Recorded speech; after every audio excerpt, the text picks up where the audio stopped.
Good morning. Thanks for joining in to my daily Bible reading challenge. Glad you could join each of you this morning. And it's so important to start the day in God's Word and allowing God's Word to change and transform our life, to guide our thinking throughout the day. So thanks for tuning in. We're aiming to get through the whole Bible this year, every day as we read God's Word together.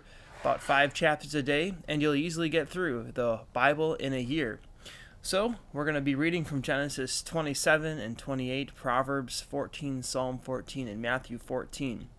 We may split it up again in 2 parts today. Without much further ado, we'll dive right on into it. And we're going to start off in Psalms today, actually. Psalm chapter 14, I know it's a little bit different setting today if you've been watching the daily live stream, but Psalm chapter 14. To the chief musician, a psalm of David.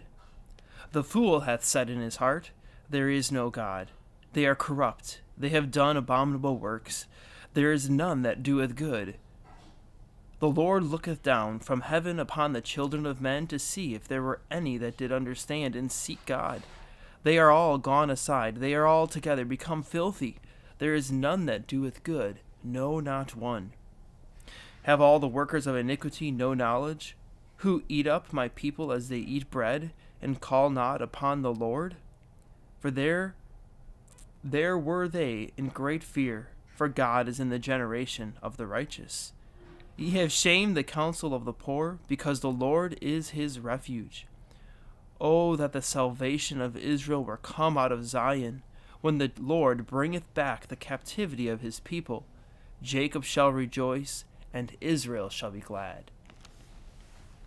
Let's turn over to Proverbs 14. The fool hath said in his heart, there is no God.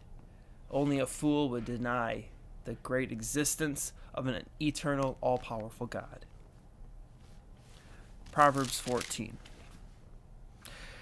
Every wise woman buildeth her house, but the foolish plucketh it down with her hands.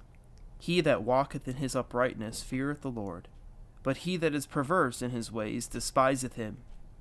In the mouth of the foolish is a rod of pride, but the lips of the wise shall preserve them. Where no oxen are, the crib is clean, but much increase is by the strength of the ox. A faithful witness will not lie, but a false witness will utter lies. A scorner seeketh wisdom and findeth it not, but knowledge is easy unto him that understandeth. Go from the presence of a foolish man when thou perceivest not in him the lips of knowledge. The wisdom of the prudent is to understand his way, but the folly of fools is deceit. Fools make a mock at sin, but among the righteous there is favor. The heart knoweth his own bitterness, and a stranger doth not intermeddle with his joy. The house of the wicked shall be overthrown, but the tabernacle of the upright shall flourish.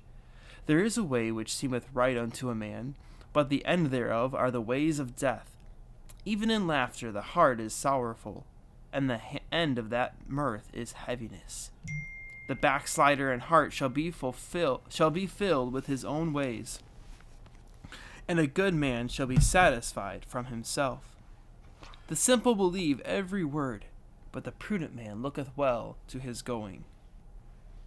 A wise man feareth, and departeth from evil, but the fool rageth, and is confident.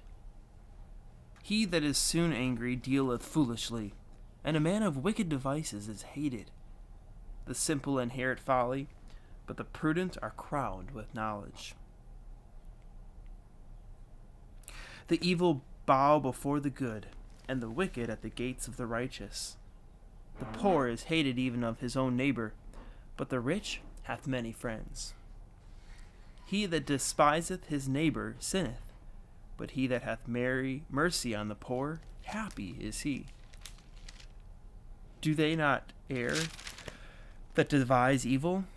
But mercy and truth shall be to them that devise good.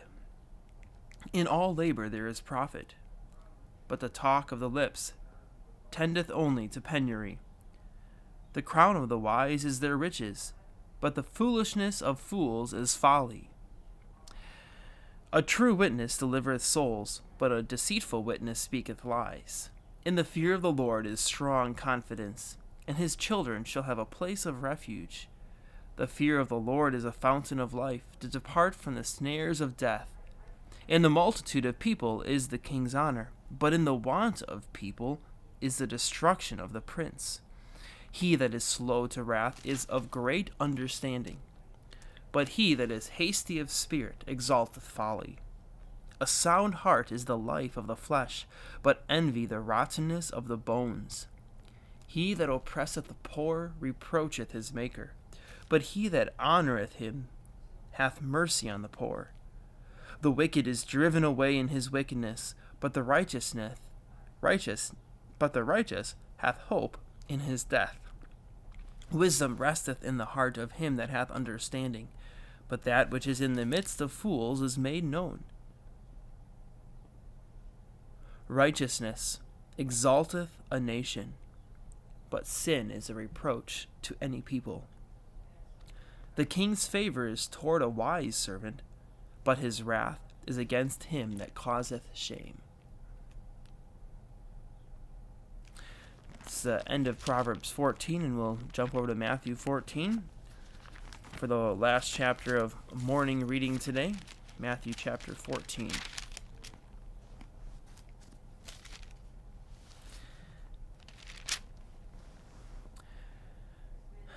This is recounting the death of John the Baptist in the first part here. At that time Herod the Tetrarch heard of the fame of Jesus, and said unto his servants, This is John the Baptist. He is risen from the dead, and therefore mighty works do show forth themselves in him. For Herod had laid hold on John, and bound him, and put him in prison for Herodias' sake, his brother Philip's wife. For John said unto him, It is not lawful for thee to have her. And when he would have put him to death, he feared the multitude, because they counted him as a prophet. But when Herod's birthday was kept, the daughter of Herodias danced before them, and pleased Herod. Whereupon he promised with an oath to give her whatsoever she would ask. And she, being before instructed of her mother, said, Give me here John Baptist's head in a charger. And the king was sorry. Nevertheless, for the oath's sake, and them which sat with him at meat, he commanded it to be given her. And he sent and beheaded John in the prison, and his head was brought in a charger and given to the damsel, and she brought it to her mother. And his disciples came and took up the body and burned it, and went and told Jesus. When Jesus heard of it, he departed thence by ship into a desert place apart. And when the people had heard thereof, they followed him on foot out of the cities. And Jesus went forth, and saw a great multitude, and was moved with compassion toward them, and healed their sick. And when it was evening, his disciples came to him, saying, This is a desert place, the time is now past. Send the multitudes away, that they may go into the villages and buy themselves of victuals. But Jesus said unto them, They need not depart, give them to eat. And they say unto him, We have here but 5 loaves and 2 fishes. He said, Bring them hither to me. And he commanded the multitude to sit down on the grass, and took the 5 loaves and 2 fishes, and looking up to heaven he blessed, and brake, and gave the loaves to his disciples, and the disciples to the multitude. And they did all eat, and were filled. And they took up the fragments that remained, 12 baskets full. And they that had eaten were about 5,000 men, beside women and children. And straightway Jesus constrained his disciples to get into a ship, and to go before him unto the other side, while he sent the multitudes away. And when he had sent the multitudes away, he went up into a mountain apart to pray. And when the evening was come, he was there alone. But the ship was now in the midst of the sea, tossed with waves, for the wind was contrary. And in the 4th watch of the night, Jesus went unto them, walking on the sea. And when the disciples saw him walking on the sea, they were troubled, saying, It is a spirit. And they cried out for fear. But straightway Jesus spake unto them, saying, Be of good cheer, it is I. Be not afraid. And Peter answered him and said, Lord, if it be thou, bid me come unto thee on the water. And he said, Come. And when Peter was come down out of the ship, he walked on the water to go to Jesus. But when he saw the wind boisterous, he was afraid, and beginning to sink, he cried, saying, Lord, save me. And immediately Jesus stretched forth his hand and caught him, and said unto him, O thou of little faith, wherefore didst thou doubt? And when they were come into the ship, the wind ceased. Then they that were in the ship came and worshipped him, saying, Of a truth, thou art the Son of God. And when they were gone over, they came into the land of Gennesaret. And when the men of that place had knowledge of him, they sent out into all that country round about, and brought unto him all that were diseased, and besought him that they might only touch the hem of his garment, and as many as touched were made perfectly whole. What a powerful illustration of God's power. Friend, today, if you need help, go to Jesus. He'll make you completely whole. You need healing, go to Jesus. He'll heal you completely. Especially speaking of the condition of our heart. Maybe there's turmoil or lack of peace in your heart. Go to Jesus, and He will bring peace to your heart. We'll see you in a little while on the next live stream later today.